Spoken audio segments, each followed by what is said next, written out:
All the things that have moved on, inflation, all those kind of things, that would have valued me at around 140 million, which would have been a bargain. Not. Hello, I'm Gary Lineker, and this is Box to Box. I've no idea what's in them, but I've got plenty of them to open. Hopefully there's nothing that's going to surprise me in a bad way, and it's all really positive. About to find out. If there's a decapitated head in there of one of the goalkeepers that I played against, that'd be quite good, wouldn't it? Here we go. It's a photo.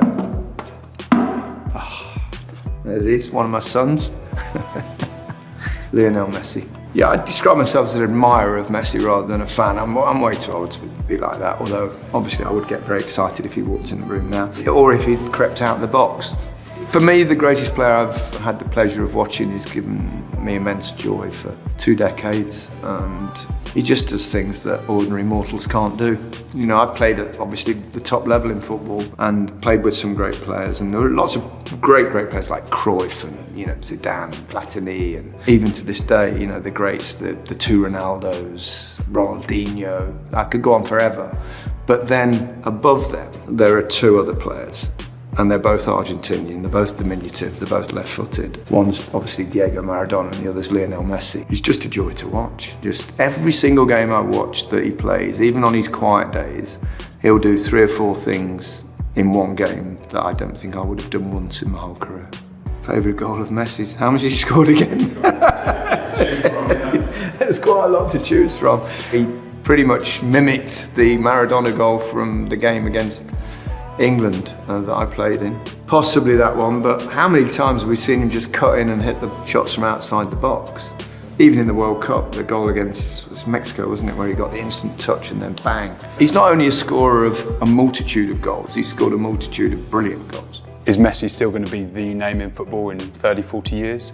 I think it's really difficult to compare people from different generations, but different generations will have their own, you know, greats. Obviously Pelé will always be remembered. I mean, he won 3 World Cups. He scored 2 goals in the final when he was 17. Diego Maradona, what he did, he won the World Cup in '86, the things he did with Napoli, that he won the league for the first time there. Messi's kind of come, seen, conquered, won absolutely everything.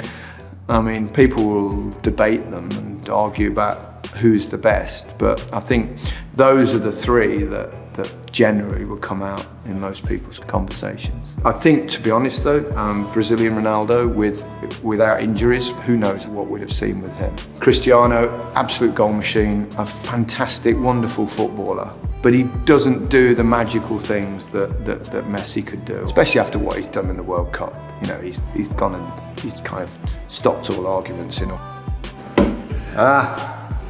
My latter life.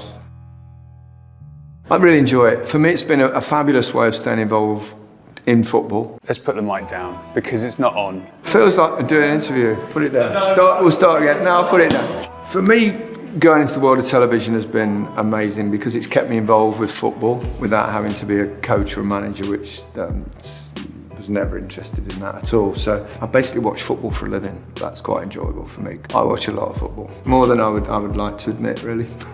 Obviously, my job is watching Premier League football every Saturday. I've sometimes watched 4 or 5 games on Sundays. Might be a couple of Premier League games, then I'll watch Barcelona or Real Madrid or whoever, if there's a big game in La Liga. German football, Italian football. So I do watch way too much football, really. What's the most fun you've had covering a game? I think I played in the most memorable game ever, which was the Hand of God game, because it had the best goal ever scored and the cheekiest goal ever scored. But I think this World Cup final, and I was there, which was great. It was just extraordinary. I mean, I'm not a fan of extra time. I think after 90 minutes in football now, I think it's ridiculous to ask them to play another half an hour with the amount of football they play. So let's just skip to the penalties. But I'm glad they didn't in the World Cup final. In fact, I'd probably make an exception for finals. The World Cup final was incredible, and the extra time was probably the greatest half an hour of football I think I've ever seen. It was completely nuts. And the fact that the whole final was built up as Messi versus Mbappe, and it just lived it out. And the 2 of them completely performed. And it ended up with, I think, the result most people wanted outside of France, because they'd won it 4 years ago, and I think a lot of us wanted to see Messi lift the World Cup. I think it was the greatest game I've ever seen. My most stressful experience watching football when Leicester won the league. I mean, it shouldn't have been stressful, but it was just impossible. They weren't going to win the league. I knew they were never going to win the league. That's why I did a silly tweet about doing Match of the Day in my pants if they did, because I categorically knew there was zero chance. And we'd sit at home on a Sunday afternoon, they kept winning 1-0, 1-0, 1-0. But it was also incredibly difficult to watch, and the closer they got to the league title, the more terrifying it got, the thought of them actually not doing it. And when Hazard bent that one in, because Leicester weren't playing when they won the league, that was just magical. Who do you have the most fun with on set? Probably two personalities above all others, and I don't think it will surprise you when I say Michael Richards and Ian Wright. You know, they're just really massively engaging personalities, infectious enthusiasm for life and fun. And I think it's important to remember that football is entertainment. And when you're doing the television side of it, you have to try and entertain as well as educate or inform. All right, let's have a look. I know what this is. It's a football. The balls are so much better than when I played. 36 years ago, you scored a hat-trick, but you didn't get to keep the ball. That's very true. I played in the Classico. I try not to mention it too often. It was the first one I played at the new camp, and I scored 2 goals in the first 5 minutes, both very close range. And I had goosebumps on. The noise was incredible.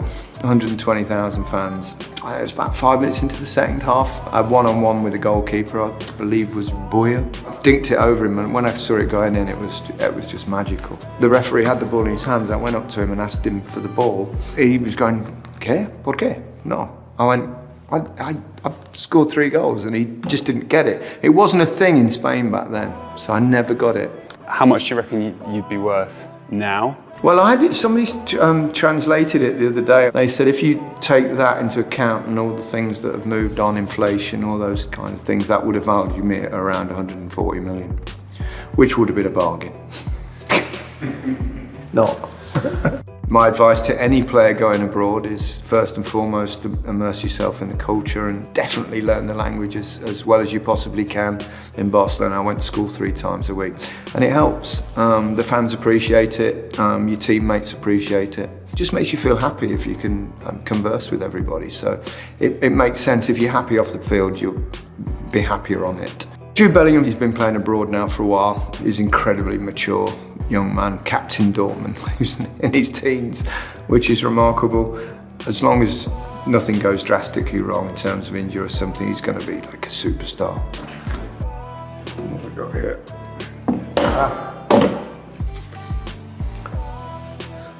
Well, that's an interesting shirt. How are you received by the people of Barcelona when you go back? Well, those that are old enough to remember me, really well actually, to be honest. I've always had a real affinity with the fans. When I was there, they were fiercely loyal, you know, and incredibly supportive. They're about to revamp the new camp, and it needs it. It's got a bit tired, it's got a bit old, but it's still a special place to play. It's, you know, it's a cathedral of football. The atmosphere is incredible. I remember the first time I walked out. You go down these long steps, and on the right-hand side was like a little praying area, which the players generally crossed as they went by. I don't believe in that. Maybe I should have done. I scored more goals. Don't know, who knows. And from outside the ground, it doesn't look that enormous because the actual pitch level is another, well, I don't know, 20 yards or so lower. And then you come out, it's like, I think Xavi's done a brilliant job. I mean, he's won the league title. Considering all the, you know, the troubles that they've had, certainly financially, over the last few years, I think you have to give him a lot of credit. They'd been very flimsy defensively in the previous years, so he's brought in that kind of discipline. Also, he has coincided with a time where they have got some exceptionally talented young men, Pedri, Gavi, and Haaland. They've got some really good players, young players, which bodes well for the future. Lucy Bronze and Kira Walsh out there at the moment. Have you spoken to them? Have you passed on these nuggets of information? No, I haven't. I don't know them personally. I've had kind of little interchanges on Twitter, certainly with Lucy Bronze. It's great that they're over there playing for Barcelona. I'm still the only man, though, that has played for Barcelona since the Second World War. And that makes me happy. Englishman, I should add. I'm definitely not the only man. There's been a few men along, so it's so stupid. Ta-da! Ooh, a video. Remember those? And Italia 90. At least you didn't put in there. If you'd have told me when I was, growing up that I'd score 48 goals for England, I'd have said you need help. Italia 90 was, in many ways, a kind of seminal moment for English football. I remember playing games for England in the late 80s with like 15, 16, 17,000 people at Wembley. The sport was in a bit of trouble.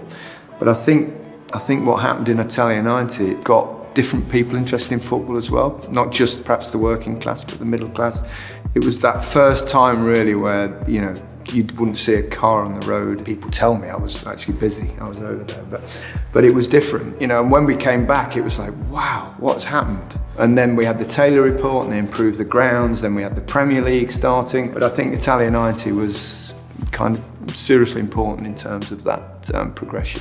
Why is it so hard for the men's team to have taken that final step? Simple. It's really, really hard to win a World Cup. And you get one go every 4 years. If it was like the Champions League and you played it every year, we'd have won one or two more by now, but it's not. I think we went through a period recently where we weren't realistic contenders anyway, where we weren't producing players, but that's now changed. We're now being competitive in tournaments.